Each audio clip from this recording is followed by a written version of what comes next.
Olá, eu sou o maestro Adriano Machado e esse é o Simples como Música.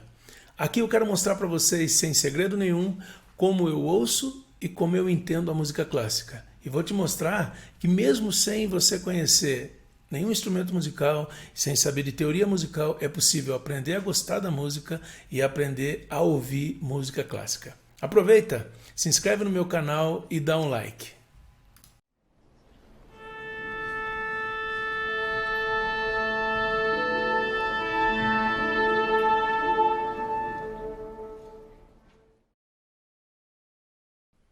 Hoje nós vamos falar sobre Maurice Ravel, compositor francês, nascido no finalzinho do século XIX e já no início do século XX ele estava muito famoso. Uma das suas obras mais famosas e quem sabe a música francesa mais tocada no mundo é o seu Bolero, Bolero de Ravel.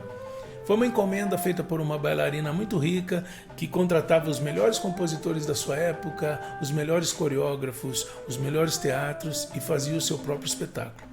Quando Aida Rubinstein, a bailarina, fez a encomenda, ela pediu duas coisas para Ravel. Primeiro, que seria para um balé, e segundo, que tinha que ter um motivo espanhol.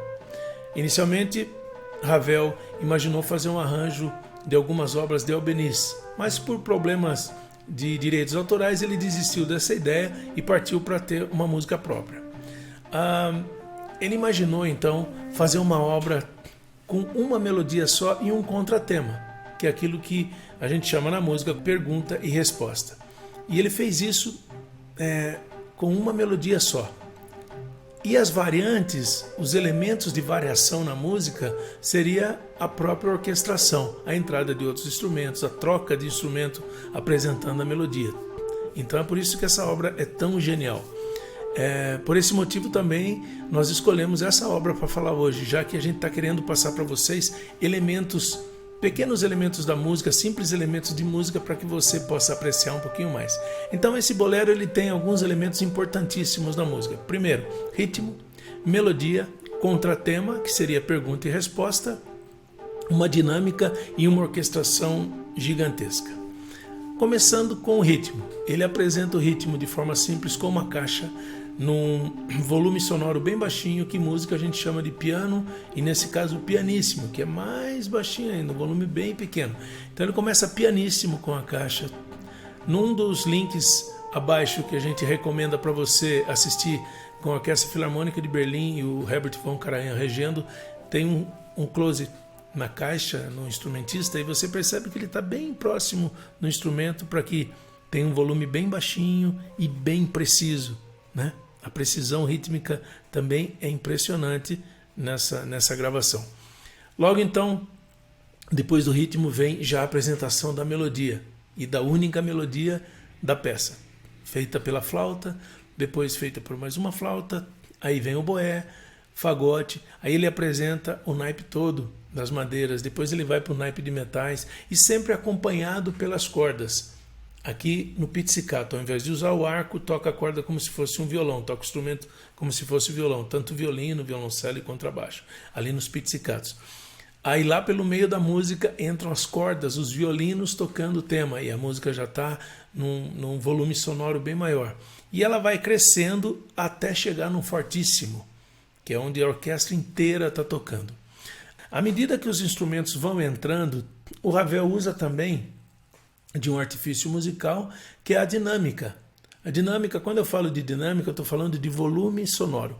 A flauta apresenta o tema pela primeira vez bem tranquilo, bem suave, aí entra mais um instrumento e na medida que os instrumentos vão entrando, se forma um grande crescendo.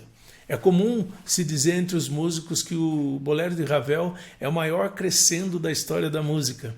A orquestração de Ravel, ela traz uma variação de elementos muito grandes nessa música, nesse único tema. Algumas pessoas que ouvem essa peça sem perceber esses detalhezinhos podem achar a peça enjoativa, porque ela fica durante 14 minutos repetindo o mesmo tema, mas é aí que está a genialidade. E se você ouvir com cuidado, você vai apreciar isso. Você vai ouvir primeiro com a flauta, depois une uma flauta com mais uma flauta, com um oboé, aí já se forma um outro som, um terceiro som, né, que é a junção desses instrumentos. E depois vem a trompa, depois as cordas apresentando, entra entram mais elementos rítmicos com a percussão, você tem o som da harpa, né? Então, a hora que a orquestra toma a proporção grande da orquestração, com a orquestra sinfônica inteira, que a gente chama de tutti, com o tutti tocando, você vai ver um volume sonoro grande, e aí caminha para um outro elemento da música, que normalmente é o elemento de final da música, que seria a coda, é onde o compositor cria o clímax final e aí finaliza a obra.